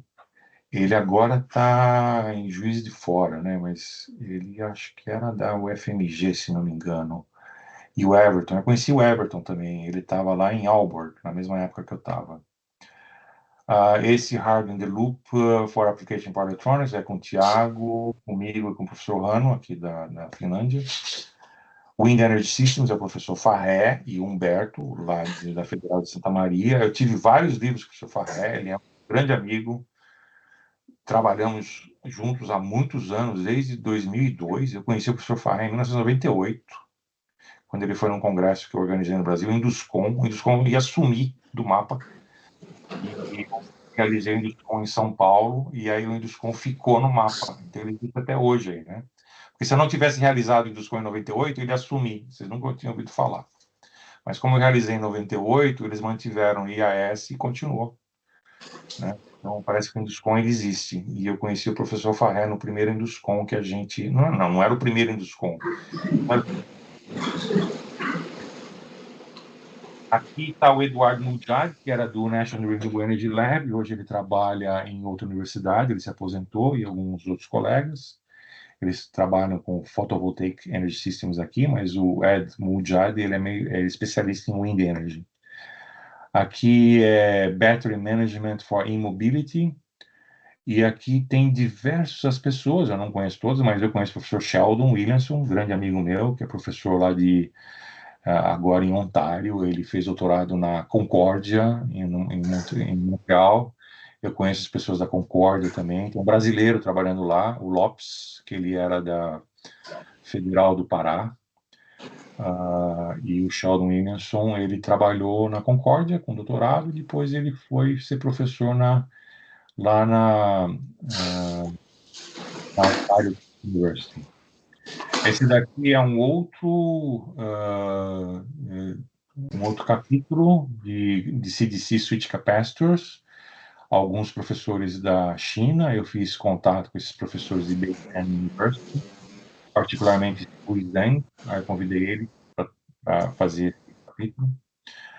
Essa parte de baterias, o pessoal aqui da Finlândia é muito forte, então nós fizemos esse capítulo. O Chetan, ele se formou no passado, o Tarek, professor aqui, tem eu e o Hanno, e nós fizemos esse capítulo de baterias para aplicações estacionárias e em imóveis. Shipboard Power Systems, esse aluno, Timo Alho, ele é um aluno já sênior, ele deve ter perto dos seus 40 anos, 35, 40 anos. Ele é um engenheiro com muitos anos de experiência, e eu sou co-orientador dele. Eu não participei desse capítulo porque eu realmente não quis, eu estava muito ocupado. E eu falei para ele, por favor, ir para frente e fazer o capítulo. Mas o PhD dele é na área de Shipboard Power Systems, eu sou o orientador dele e o Rano é o orientador. O Madi foi um professor que trabalhou aqui, saiu, agora ele trabalha, não sei se ele está na ABB, ele está em algum outro lugar, ele saiu inclusive da Finlândia. O Timo ainda, eu acho que ele está na Danfoss, se não me engano, mas ele está o doutorado aqui. E aí tem a parte de... ele aqui é o mesmo. Livro de Generation Microgrids, esse capítulo 22 é o capítulo que eu tinha na edição 1 desse livro, né? E quando nós escrevemos a versão inicial da edição 1, o Tiago ainda era aluno, ele estava terminando o doutorado dele. Então faz tempo isso. Então nós revisamos para participar, né, nessa edição 2. Aqui a parte de UPS, o professor Luiz Carlos escreveu, o pessoal lá de Orlando. Aqui é um cara que eu conheço ele é excelente, ele trabalhou com um doutorado lá na Florida International University, com um professor que eu conheço, o orientador dele, aí ele foi trabalhar no National Renewable Energy Lab, o nome dele é Ahmed Mohamed. Normalmente esses egípcios têm esses nomes combinados, que parecem dois primeiros nomes, né? Ahmed Mohamed. Então, normalmente quando tem esse nome assim, que parece que são dois primeiros nomes, normalmente essas pessoas são do Egito, é o caso dele. Deve ter uma razão histórica ou antropológica para eles fazerem isso, mas normalmente são egípcios. Então, a média, hoje em dia, ele trabalha na Eaton, não sei como é que fala, Eaton. Mas ele era do National Renewable Energy Lab, ele é um cara muito bom na área de electric vehicles e ele estava trabalhando com wireless charging. Aqui é um professor Sudeep Mazumdar, que eu conheço também há muitos anos, ele trabalhou com esse capítulo aqui, Advanced Control Power Electronic Systems. E Paul Filter, nós temos diversos autores da Índia, do Chile, da Espanha. Eu não conheço eles especificamente, mas eles contribuíram e fiquei satisfeito com o trabalho deles. Aqui também são pessoas que... acho que foi o Thiago que entrou em contato com eles. Eu tive contato com esse Karan Zeb, mas eles estão falando de Fault Right-Through Strategies for Grid Connected Photovoltaic Systems. Aqui são alunos também do Brasil e professor comigo, né, capítulo 28, que é o último capítulo. Então, vocês podem ver que uma grande parcela desses dois livros são de brasileiros, né? E esses livros, eles estão disponíveis no IET. Obviamente, são livros muito caros, né, se for comprar parte de papel. Mas, dependendo da universidade, você tem acesso ao e-book. Eu queria terminar minha palestra, agora vai ter perguntas e respostas. Eu queria sugerir para vocês que, além de vocês estudarem arduamente papers e livros e cursos, que nós temos que nos tornar melhores humanos, né? Eu coloco isso como básico na minha filosofia, não só como professor de engenharia, na minha vida, né? Que a gente tem que focar a nossa vida em criatividade, em conhecimento, em prosperidade, né? Outras coisas também, né? E aqui eu achei fantástico esse Dan Cole, tem esse livro de Art of Focus, muito bom, inclusive. Eu sugiro verem. If you don't have ideas, read. If you have ideas but you can articulate them, write. If you have ideas and you know the clarity to execute, then build. Isso é uma coisa que eu acredito na minha vida, né? Que você tem que ter esse espaço para você compor o seu conhecimento para a criatividade, visando a prosperidade. Quando você build, você faz, você está criando coisas prósperas. Tem um livrinho muito interessante, que inclusive eu tenho aqui comigo, eu comprei ele há pouco tempo, e vocês estão vendo eu na tela, né? Aqui é o livro, ó. The Creative Ambush, é um livro sobre criatividade, muito bom esse cara, um italiano. Ele tem uma empresa chamada Sephiroth, onde ele tem uns decks que você organiza para fazer palestras. E tem outras coisas que eu leio também na minha vida. Eu leio comics também. Então tem Morrison, mas daí é outra conversa. Então, além de se focar nos seus estudos, se foquem também em continuar a criatividade e conhecimento de uma forma multidimensional e multidisciplinar. Era isso que eu tinha para apresentar. Eu estou disponível a perguntas. Eu vou fazer stop sharing. Ainda estou aqui. Falei por 1 hora. Obrigado por enquanto. Passamos agora à fase 3, né? A parte 3. O aluno John vai conduzir, então, as perguntas. Aí vocês podem seguir nessa parte. Só então, alguém gostaria de fazer uma pergunta, professor? Vira até aqui, eu repasso para ele, para ele conseguir escutar bem. Chega mais perto. Alguma pergunta? Enquanto o pessoal vai pensando, professor, eu gostaria de perguntar uma coisa. Consegue me ouvir bem? Eu estou com o speaker no meu ouvido aqui.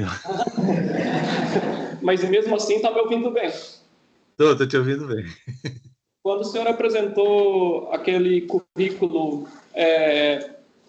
para engenharia elétrica, né, do século XXI, eu vi ali que tem uma parcela bem pequena de ensino passivo, né, aquilo de você sentar, sala de aula tradicional, né?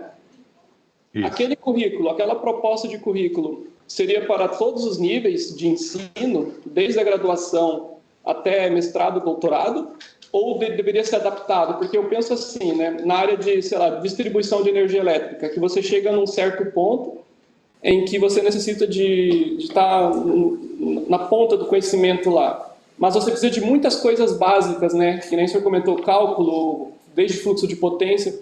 Então, como é que isso poderia ser atingido quando você precisa de ter tanto conhecimento lá na frente e pouco percentual para se dedicar àquilo de aprender as coisas básicas mesmo, né? Como que isso seria viabilizado? Isso com aquela pequena parcelinha de ensino passivo, mas com o restante ali de aprendizado baseado em projetos e assim por diante, né? Bom, eu vou dizer a minha experiência nisso, né? E como é que esse artigo surgiu, né?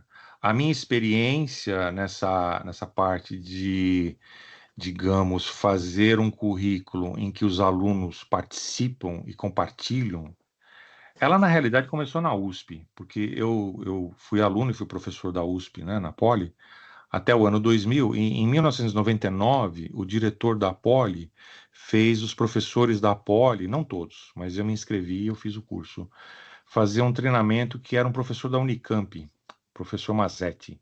Eu não lembro o primeiro nome, se era Marcos ou era Márcio, mas era o professor Mazzetti. E ele era professor da PUC, na área de pedagogia. E ele nos ensinou como é que ele tinha uma metodologia de você montar com os alunos do curso que você vai fazer, qual que seria a programação do curso, para que o aluno se sentisse participativo daquilo que ele queria aprender. Então isso já começou em 1999, só que eu saí da USP e eu não implementei. Eu não sei se alguém implementou lá na USP, porque a USP é como um grande dinossauro, né? Então eu não sei se alguma coisa mexeu com o dinossauro ou não, mas eu fiquei com aquilo na minha cabeça. Então, quando eu fui para Colorado School of Mines, conforme o tempo ia passando e eu ia me estabelecendo lá, eu sempre fazia um workshop, alguma coisa na área de educação de engenharia. Então, tinha lá na U.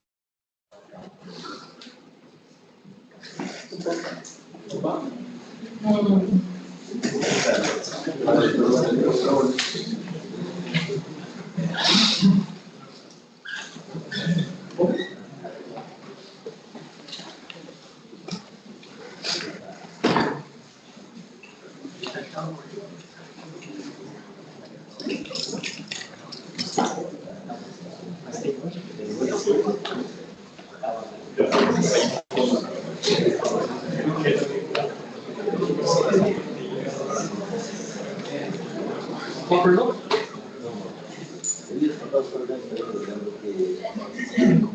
Tá me ouvindo? Sim, agora sim. Eu não sei o que aconteceu. Eu estava segurando o speaker, mas eu não sei o que aconteceu. Eu sei que eu caí fora, eu não sei se eu fui censurado. Aí vi que eu chamei a USP de dinossauro, eu fui censurado, eu não sei o que aconteceu. Mas tudo bem, eu estou aqui de volta. Então, tentando entrar numa resposta convincente para você. Eu trabalhei na Colorado School of Mines do ano 2000 até 2020. Quando veio o Covid, por motivos particulares, eu me cansei e pedi uma aposentadoria precoce lá, saí e fui fazer outras coisas que eu sempre quis vir para a Europa, fazer outras coisas diferentes na minha vida. Agora eu quero sair da Europa, né? Então eu quis, quando eu tenho saúde, fazer coisas diferentes. Mas eu, por muitos anos, eu sempre busquei treinamentos na área de pedagogia e como inverter o currículo, como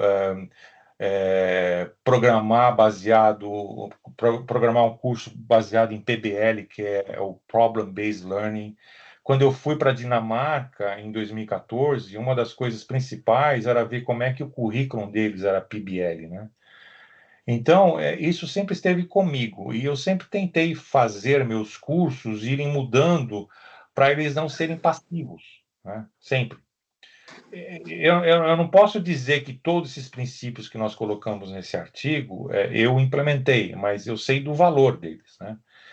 E quando eu vim aqui para a Finlândia, eu imaginei que aqui fosse PBL também, mas não deixa de ser um pouco PBL, mas não é o que eu esperava, né? Eu não quero criticar onde eu estou, mas não é exatamente o que eu esperava. Mas o professor Paulo, de Itajubá, ele é muito filósofo, não sei se alguém conhece ele, mas se você começa a conversar com ele, em 10 minutos ele já está falando do C.S. Lewis, mas ele não está falando das Crônicas de Nárnia, não, ele está falando da parte filosófica. Eu gosto das Crônicas de Nárnia, ele gosta da parte filosófica. Então, o Paulo ele é muito filósofo mesmo, né? Então nós decidimos fazer esse estudo e tentar através de survey fundamentar o que a gente imagina que seja um currículo adequado. E agora ele lá em Itajubá está orientando um aluno que veio de um país da África, mas que fala português. Eu não sei qual dos países que ele veio, né? Mas ele fala português, esse aluno. Então, ele é aluno do Paulo. E ele está fazendo uma espécie de estudo de como implementar um currículo moderno. Então, a gente espera que o que a gente escreveu nos nossos artigos tenha, pelo menos agora, um estudo de casos, entendeu? Agora, onde que isso daí está implementado, eu não sei, certo? Mas eu acho que a gente tem que ter, eu falo em inglês, awareness, né? A gente tem que ter, digamos, capacidade de ver como as coisas são e ter uma empatia com aquilo e tentar fazer com que as coisas mudem naquela direção. É o que eu sempre falo, faz a coisa certa, mesmo que todo mundo está te criticando, uma hora outras pessoas começam a te ajudar e de repente aquilo pega o caminho certo, entendeu? Continua fazendo a coisa certa e uma hora o caminho vai ser o caminho certo, mesmo que você fique fazendo em zigue-zague, entendeu? Então, eu acho que hoje em dia a gente tem que fugir, sim, do passive learning, claro, porque não tem coisa mais chata do que você sentar numa sala de aula, o professor fica de costa para você escrevendo na lousa, né? Hoje em dia não tem muito disso, né, de escrever na lousa, mas tem a morte do PowerPoint, né, que você põe o PowerPoint que nem eu pus e o aluno começa a dormir, eu começo a olhar o Facebook, eu começo a olhar o TikTok, o Instagram, então você perde, né, você perde o aluno hoje. Não é porque ele está desatento, é porque ele tem um dispositivo, ou ela tem um dispositivo, que é um tablet ou um smartphone que tem a atenção instantânea daquela pessoa. Então a gente tem que sempre envolver as pessoas de um jeito que elas participem naquilo. E uma das formas que a gente pode fazer é envolver os alunos na elaboração do curso, né? Mas não são todos os cursos que isso é recomendável, né? Mas alguns cursos são. Alguns cursos de você mesmo falou de projeto, de implementação de projeto. Esse tipo de curso é ideal para que tenha a participação ativa de alunos e alunas na elaboração do conteúdo do curso. E assim, quando a pessoa participa de algo, a pessoa se sente, entre aspas, dona daquilo, né? Se sente owner. Então, quando você participa de algo porque você tem ownership, você é dona, dono, você tem mais amor e participação naquilo, né? Então não fica sendo algo completamente passivo. Eu acho que no curso de engenharia, muitas coisas ainda vão ser passivas no começo, né? Por exemplo, álgebra linear. Você vai aprender álgebra linear? É aquela coisa, é álgebra linear. Mas É possível, sim, ter cursos de álgebra linear que são altamente participativos, entendeu? Você pode fazer projetos de computador, você pode usar o MATLAB, você pode usar diversas coisas, você pode ter grupos que discutem, eu estou usando essa metodologia, aquela metodologia. Então, qualquer curso pode ser possível de você inverter a ordem ou inverter para ele deixar de ser passivo e ser ativo e para que ele tenha, digamos, um pouco mais de, eh, de participação de alunos de tal forma que os alunos e alunas sintam que eles fazem parte do curso em vez de ser apenas ouvintes, entendeu? Ou apenas fazedores de questões que foram dadas de homework, né? De trabalhos, né? Então, eu não sei qual curso pode implementar todas as ideias que nós colocamos nesses 2 artigos, mas eu espero, porque a realidade é que hoje em dia nós temos menos e menos alunos e alunas entrando em engenharia, e menos alunos entrando em engenharia de eletricidade. Muitos vão para outras coisas, muitos não querem mais ser engenheiras ou engenheiros hoje em dia, entendeu? Existem coisas mais legais, existe digital marketing, existe, sei lá, alguma coisa mais moderna do que apenas ficar estudando esse monte de equação, entendeu? Mas, se a gente quer continuar com a nossa sociedade progredindo, a gente tem que continuar dominando a engenharia e a tecnologia, senão vai ter uma hora que todas as pontes vão cair, todas as usinas nucleares vão parar de funcionar e todos os navios vão parar de funcionar e ninguém vai saber consertar, entendeu? Obrigado, professor. Agora um comentário do professor aqui do programa, o Marcelo Mezzarova. Bom dia, professor Marcelo. Aqui é o professor Marcelo Mezzarova, aqui da UDESC. Nós já nos encontramos... Está de volta, professor. Está de volta. Mezzarova. Claro, nos conhecemos já. Estivemos juntos em vários congressos, assembleias sobre a EPI, né? Eu só gostaria de te parabenizar aí por ter compartilhado conosco toda a sua experiência, né, em várias áreas aí do conhecimento. E queria só destacar uma questão aqui, até para a plateia saber. O seu colega, professor Tiago, que é coautor aí contigo do livro, ele é um egresso aqui da UDESC, ele foi nosso aluno aqui de graduação, e foi bolsista por vários anos, bolsista de iniciação científica do meu grupo, do meu laboratório, e já ele tinha esse espírito de pesquisador, né, de muita curiosidade já na época. Depois ele fez com o Pomilho o seu mestrado e posteriormente o doutorado, né. Só gostaria de registrar, que não sei se você sabe disso, ele deve ter conversado, né, mas eu acho que boa parte da plateia aqui não sabe, como que pode um egresso aqui da UDESC se tornar importante também, né? A nível mundial até. Agradeço muito pela sua experiência, por compartilhar conosco, né? E desejo aí muita sorte e prosperidade nos teus novos projetos aí, que estão querendo sair da Europa, né? Espero que consiga realmente ir para um lugar que te traga mais coisas para agregar na carreira aí. Muito obrigado. Eu estou fazendo planos agora porque eu já tenho 61 anos, entendeu? Então eu tenho que fazer algum plano para um lugar que eu quero ficar de vez, né? Só mais professor Marcelo, o professor Sérgio Vidal também deixou um abraço, ele teve que sair um pouquinho mais cedo. Você deve ter conhecido ele no COBEP de 2007 em Blumenau, deve lembrar dele. Sim, eu lembro, estive lá em 2007. Eu dei uma palestra num lugar que tinha muita gente. Eu lembro que era uma sala enorme. Eu não sei se era dentro da universidade, mas eu lembro de muita gente na minha palestra. Meu Deus, tinha mais de 100 pessoas. Eu lembro disso. Foi um congresso bem badalado, digamos assim. Valeu, um grande abraço. Obrigado. Professor Marcelo, eu acho que, em função do adiantado da hora, acho que a gente tem que... Seria ótimo, né, ficar a tarde inteira aí conversando com o senhor, sem dúvida nenhuma, né? Mas eu acho que a gente precisa encerrar em função de que os alunos também têm aulas agora à tarde, precisam almoçar, então Infelizmente, né, a gente gostaria de fazer muito mais coisas, mas o tempo acaba não permitindo. Mas só para finalizar a minha parte, depois eu passo para o professor André finalizar a sessão como um todo, né?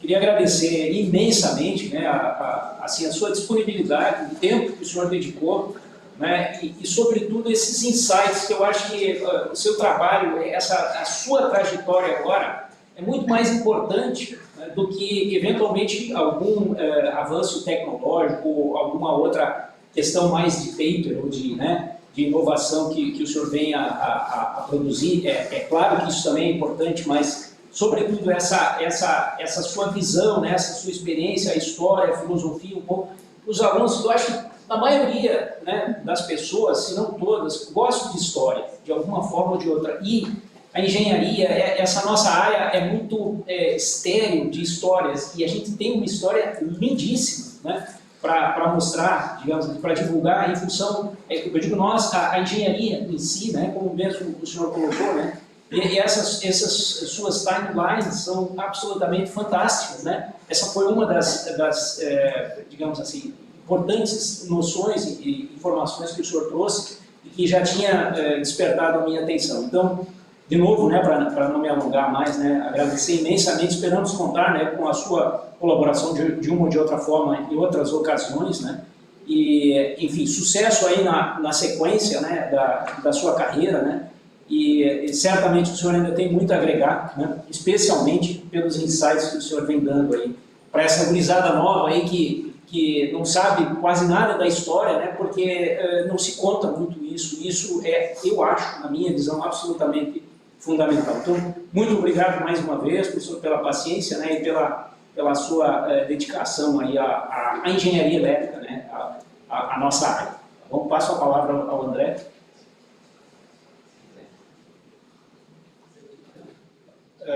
Acho que seria importante, talvez, o professor dar uma última palavrinha, fazer a sua fala aí, né, para dar o seu recado final, antes da gente encerrar, né, mas eu já agradeço aí a sua participação. E notei que o público ficou bem entusiasmado aí, espero que eles se espelhem aí, se inspirem na sua palestra. Mas vou deixar o senhor né, fazer a sua fala final aqui antes da gente encerrar. Ok, muito obrigado aos professores André e Ademir que me convidaram, ao aluno que esteve também participando da mesa. Foi um prazer estar com vocês. E eu gostaria muito de estar pessoalmente aí, porque hoje em dia as relações humanas elas são muito estéreis com a social media, né? Às vezes eu vou num café, tô tomando lá meu cappuccino, tem 4 pessoas numa mesa, todo mundo mexendo no seu telefone, ninguém está conversando.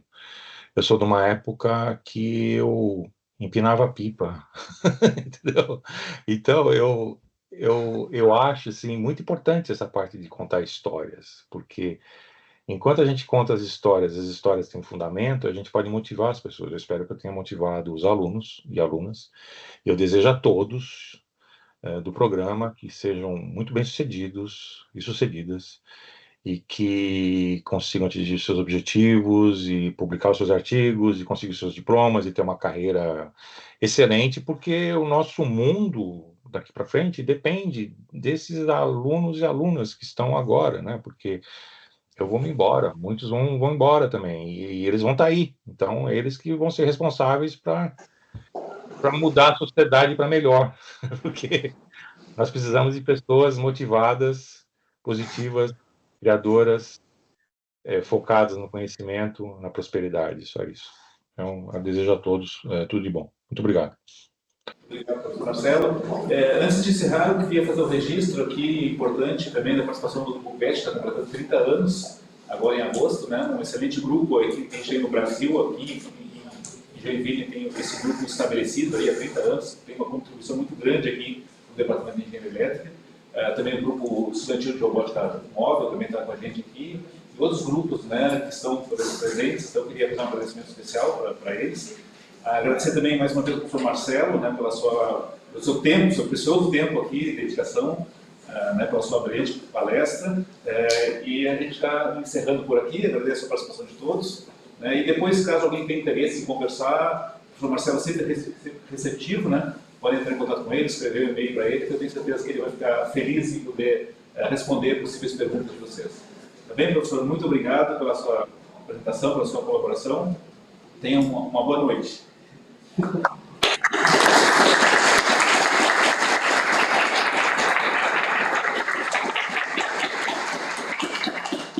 Tá bem, então encerramos então. Obrigado, gente. Obrigado, pessoal.